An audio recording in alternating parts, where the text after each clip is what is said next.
अस्सलाम वालेकुम students and welcome to my channel. आज के लेक्चर में हम एक नया टॉपिक स्टार्ट करने जा रहे हैं and that is emerging political pattern of the world, जो कि political geography BS political science third semester का सब्जेक्ट है। उसमें से हम इमर्जिंग पॉलिटिकल पैटर्न ऑफ द वर्ल्ड टॉपिक को आज कवर करेंगे। So without wasting the time let's start the topic. First है हमारे पास इंट्रोडक्शन। पहले हम स्टडी करेंगे कि जो emerging political pattern of the world term है इसका मतलब क्या है। By the term emerging political pattern of the world we mean how politics of the world change from time to time with changing world order. World order means that how many state actors are involved in international affair politics and the distribution of powers among these actors. यानी emerging political pattern of the world का मतलब क्या है कि जो international level पर जो politics हो रही है तो उसकी क्या नेचर है, यानी वर्ल्ड स्ट्रक्चर कैसा है और उसमें जो पॉलिटिक्स हो रही है तो उसमें कितने एक्टर्स जो है वो इन्वॉल्व है। यानी दुनिया यूनिपोलर है, मल्टीपोलर है या बाईपोलर है, किस तरह से वर्ल्ड स्ट्रक्चर है और फिर अकॉर्डिंगली जो वर्ल्ड स्ट्रक्चर है तो उसमें कौन सा एक्टर या स्टेट जो है वो वर्ल्ड पॉलिटिक्स में या जो भी इंटरनेशनल अफेयर्स हो रही है तो उसमें डोमिनेंट रोल प्ले कर रहा है, या किन स्टेट का या किन एक्टर्स का इन्फ्लुएंस है वो पॉलिटिक्स को और इंटरनेशनल अफेयर्स को डोमिनेट कर रहे हैं या वर्ल्ड पॉलिटिक्स में उनका रोल है। तो अब जब हम वर्ल्ड स्ट्रक्चर की बात करते हैं कि वर्ल्ड स्ट्रक्चर कैसा होता है तो हमारे पास इसमें 3 पॉसिबिलिटीज़ जो है वो हमारे पास हैं। यानी वर्ल्ड जो है वो यूनिपोलर भी हो सकती है, बाईपोलर भी हो सकती है और मल्टीपोलर भी हो सकती है। अब इन सबको एक एक स्टडी करते। फर्स्ट हमारे पास है मल्टीपोलर वर्ल्ड। मल्टी का मतलब होता है मैनी।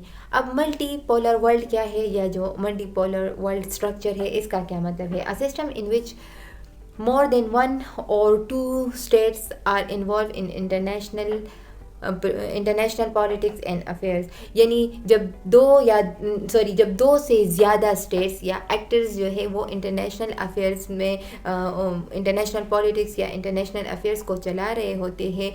हमारे पास या 2 सुपर पावर्स होते हैं या 2 से ज़्यादा जो पावर्स होती है, स्टेट्स होती है जो कि इंटरनेशनल पॉलिटिक्स और अफेयर्स को चला रही होती है। तो ऐसे स्ट्रक्चर को वर्ल्ड का जो ऐसा सिस्टम होता है या स्ट्रक्चर होता है तो इसको हम मल्टीपोलर वर्ल्ड कहते हैं। मल्टीपोलर वर्ल्ड में हमारे पास 2 से ज़्यादा स्टेट्स होती है जो कि इंटरनेशनल पॉलिटिक्स और इंटरनेशनल अफेयर्स में इन्वॉल्व होती है। इसकी बेस्ट एग्जांपल हमें ट्रीटी ऑफ वेस्टफेलिया 1648 से लेकर जो mid of the 20th century है 1945, जिसमें सेकेंड वर्ल्ड वॉर ख़त्म हुई थी। तो इस टाइम पीरियड 1648 से लेकर 1945 तक जो अरसा है तो ये हमारे पास इसमें दुनिया जो है मल्टीपोलर रही है। मल्टीपोलर मीन्स कि इसमें 2 से ज़्यादा स्टेट्स थे या एक्टर्स थे जो कि मेजर पावर्स थी या वो सुपर पावर्स हम कह सकते हैं कि थी, और वो इंटरनेशनल पॉलिटिक्स को और अफेयर्स को इन्फ्लुएंस कर रही थी, उनको डोमिनेट कर रही थी।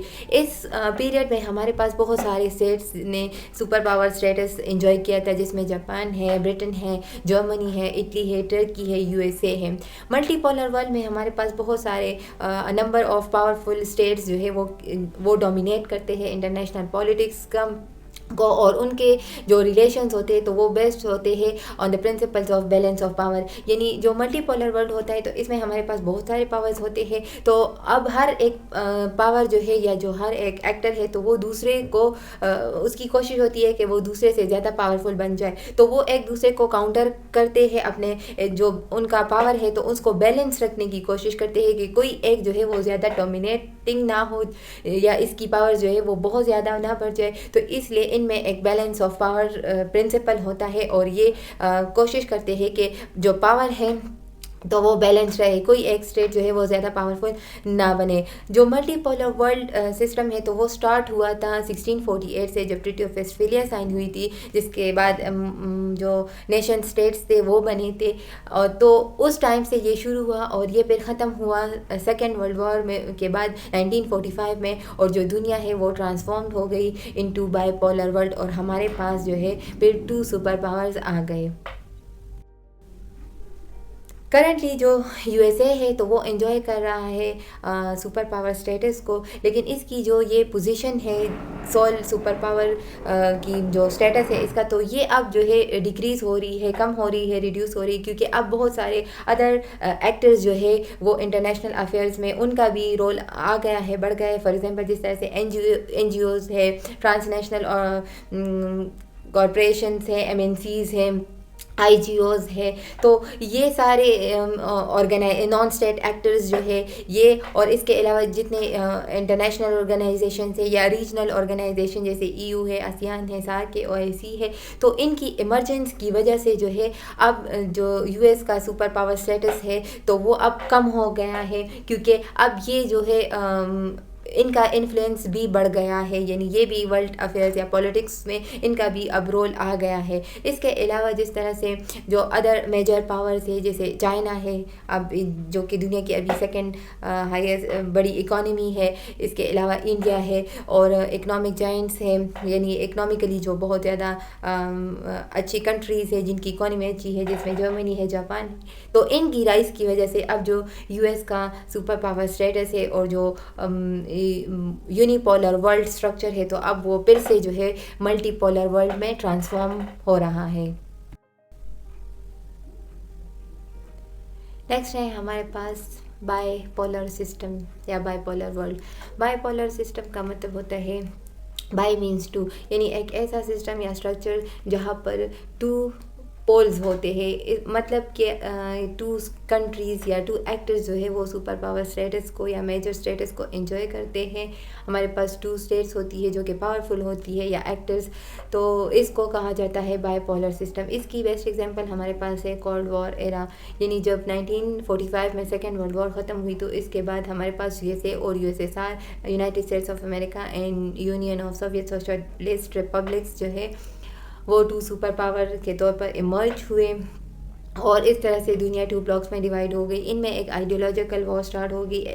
यूएसए कैपिटलिज्म को सपोर्ट कर रहा था, जबकि यूएसएसआर की जो आइडियोलॉजी थी तो वो कम्युनिस्ट आइडियोलॉजी थी, और दुनिया टू ब्लॉक्स में डिवाइड हो गई। और जो कंट्रीज़ थी तो वर्ल्ड की स्पेशली थर्ड वर्ल्ड कंट्रीज़, तो वो इन कंट्रीज़ या तो यूएसएसआर के साइड पर होती या यूएसए के साइड पर होती, और कुछ कंट्रीज़ ने नॉन अलाइनमेंट पॉलिसी भी इख्तियार की थी जैसे कि इंडिया।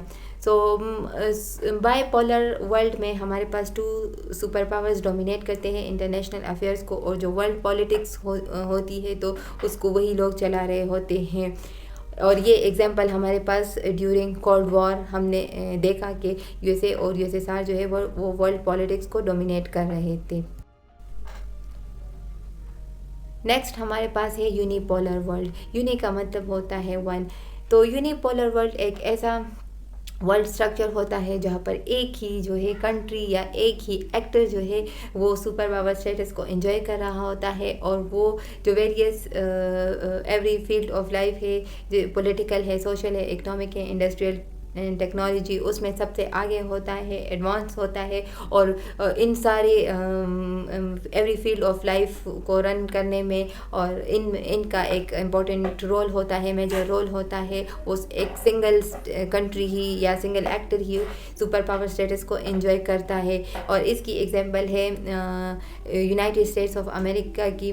जैसे ही सोवियत यूनियन डिसइंटीग्रेट हुआ 1991 में, तो जो बाईपोलरिटी थी तो वो ख़त्म हो गई और दुनिया यूनिपोलर वर्ल्ड में कन्वर्ट होगी, और जैसे हमारे पास एक single super power of the world के तौर पर इमर्ज हुआ। लेकिन ये 2001 ऑनवर्ड्स जो है इसका ये जो सुपर पावर स्टेटस है, इसका सोल सुपर पावर स्टेटस, तो अब ये कम हो रहा है, रिड्यूस हो रहा है, क्योंकि मैंने आपको ऑलरेडी बताया कि अब बहुत सारे state actors and non state actors आ गए हैं जो कि जिनका भी एक अहम रोल होता है इंटरनेशनल अफेयर्स या पॉलिटिक्स में। तो इसकी वजह से जो यूएस की सुपर पावर स्टेटस है तो वो अब कम हो रही है। नेक्स्ट हमारे पास है liberal world order. Liberal world order को लिबरल इंटरनेशनल इकोनॉमिक ऑर्डर भी कहा जाता है। पोस्ट कोल्ड वॉर इरा के बाद जो ग्लोबलाइजेशन है वो बहुत ज़्यादा हो गई, और अब जो दुनिया है वो एक ग्लोबल विलेज में कन्वर्ट हो गई है, और जो स्टेट्स है मुख्तलिफ स्टेट्स है तो उन्होंने अपनी इकोनॉमीज़ को लिबरलाइज़ कर लिया है। अब स्टेट्स जो है वो आपस में एक दूसरे के साथ ट्रेड कर रहे हैं। Various financial institution, international financial institutions create हो गई है जो कि दूसरे कंट्रीज़ को एड्स देती है, और इसके अलावा कंट्रीज़ आपस में एक साथ जो है ट्रेड कर रही होती है। ओपन मार्केट है, फॉरेन डायरेक्ट इन्वेस्टमेंट है, लो टैरिफ्स है। तो ये सारी चीज़ें जो है आ गई है, और जो इकोनॉमीज़ है तो वो लिबरलाइज हो गई है। तो एक ऐसा सिस्टम जहाँ पर जो इकोनॉमीज़ होती है वो लिबरलाइज होती है, इंटरनेशनल ट्रेड होता है, फॉरेन डायरेक्ट इन्वेस्टमेंट होता है, various international financial institutions create की जाती है जो कि प्रमोट करती है फॉरेन ट्रेड को, ओपन मार्केट को, FDI को, लो टैरिफ्स को। टैरिफ्स का मतलब होता है वो टैक्सेस जो कि इंपोर्ट्स पर लगाई जाती है, यानी हम कुछ इंपोर्ट कर रहे हैं फ्रॉम अ कंट्री तो उस पर जो गवर्नमेंट टैक्सेस वगैरह लगाती तो इसको टैरिफ्स कहा जाता है। यानी वो चीज़ें जो कि नेशनल बाउंड्रीज क्रॉस करती है और उन पर जो भी टैक्सेस लगाए जाते हैं तो उनको टैरिफ्स कहा जाता है। तो लिबरल वर्ल्ड ऑर्डर में जो ऐसा सिस्टम होता है जो कि इक्वालिटी की बात करता है और जहाँ पर इकोनॉमीज़ लिबरलाइज्ड होती है, तो ऐसे सिस्टम को हम लिबरल वर्ल्ड ऑर्डर कहते हैं। लास्ट में हमारे पास है कंक्लूजन।